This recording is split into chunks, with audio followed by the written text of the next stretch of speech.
Today we will be learning about square and cube roots. First, let's learn about square roots. The square root of a number is one of its two equal factors. For example, the square root of 36 is 6 because 6 times 6 is 36. We consider 36 to be a perfect square because it is the square of an integer number. Remember, integers are positive or negative whole numbers. Now, let's look at some examples. First, what is the square root of 25? Well, 25 is equal to 5 squared, or 5 times 5. So, the square root of 25 is 5. Now, let's find the negative square root of 100. First, we'll find the square root of 100. What number multiplied by itself will give us 100? In this case, 10 times 10, or 10 squared, is 100. When we take the square root of this, we are left with 10. Now, since we have a negative in front, we are going to apply that negative to our root, and our answer is negative 10. Lastly, let's look at the square root of 49. The square root of 49 is the number that you multiply by itself to get 49. Since 7 times 7, or 7 squared, is 49, then the square root of 49 is 7. There is, however, one thing I'd like to point out. The definition says that a perfect square is a square of integers. Remember how integers are positive or negative whole numbers? Well, although 5 times 5, or 5 squared, does give us 25, negative 5 times negative 5, or negative 5 squared, also gives us 25. So, the square root of 25 is actually positive or negative 5. We call positive 5 the positive root and negative 5 the negative root. Remember, every square root has both a positive and a negative root. If we look at the second problem, we will see something similar. In addition to the square root of 100 being positive 10, we also have the square root of 100 is negative 10, because negative 10 times negative 10, or negative 10 squared, is 100. When we take the negative of a negative, or the opposite of negative 10, we get a positive 10. So the negative square root of 100 is plus or minus 10. In example 3, we found the positive root of 49 was 7. However, now we need to find the negative root. To find the negative root of a number, we simply take the opposite of the positive root. So the opposite of 7 is negative 7, and negative 7 times negative 7, or negative 7 squared, is 49. This means the square root of 49 is plus or minus 7. Notice how the square and square root cancel each other out. This is because they are opposites, or inverse operations. Just like addition is the inverse of subtraction and multiplication is the inverse of division.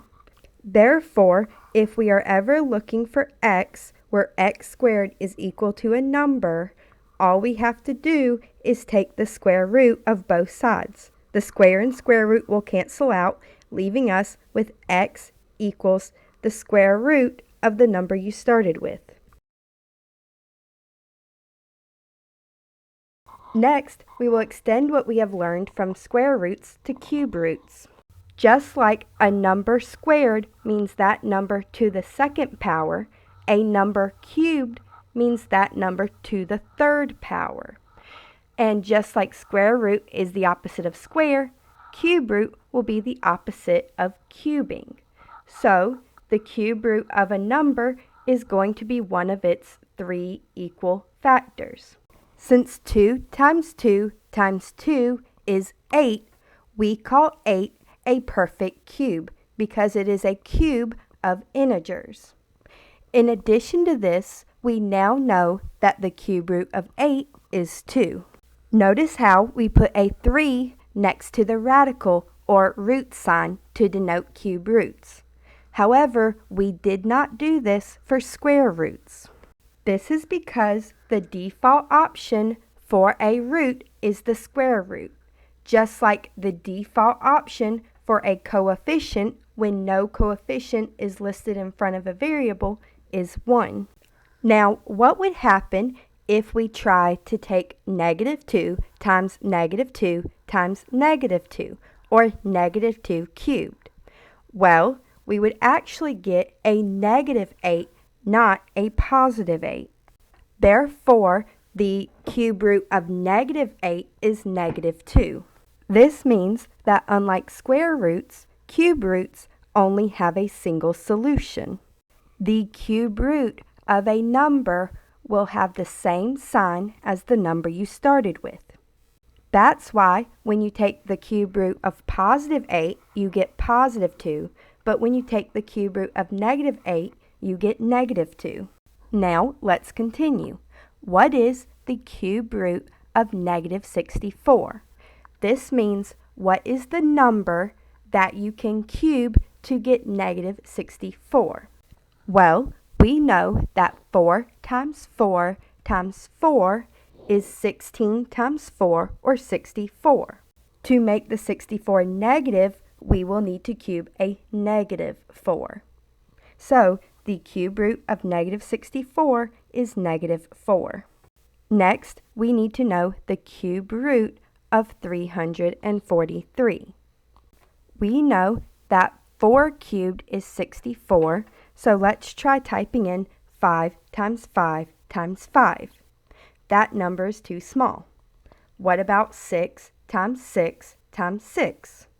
Still too small.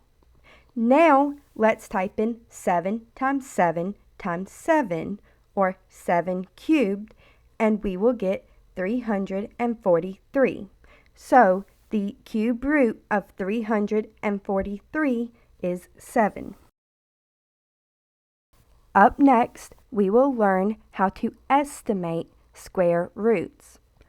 To estimate a square root, we must determine which two perfect squares the number is between. So, for example, square root of 23 is between 16, which is 4 times 4, and 25, which is 5 times 5. We then figure out which of these two squares the number is closest to. In this case, 23 is closer to 25. So, the square root of 23 will be between the square root of 16, which is 4, and the square root of 25, which is 5, but it will be closer to 5. Now, let's look at another example. Let's consider the square root of 7. Since 7 is between 4 and 9, the square root of 7 will be between the square root of 4, or 2, and the square root of 9, or 3. Since 7 is closer to 9, the square root of 7 will be closer to 3.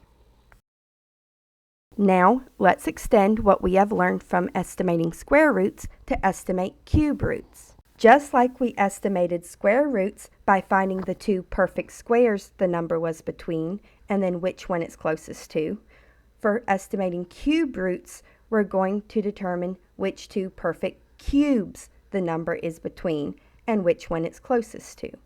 For example, 83 is between 64 and 125. So the cube root of 83 will be between the cube root of 64, or 4, and the cube root of 125, or 5. Since 83 is closer to 64 than 125, the cube root of 83 will be closer to 4. Let's look at one more example. In this case, we're looking at the cube root of -60. Since 60 is between 27 and 64, -60 will be between -27 and negative 64.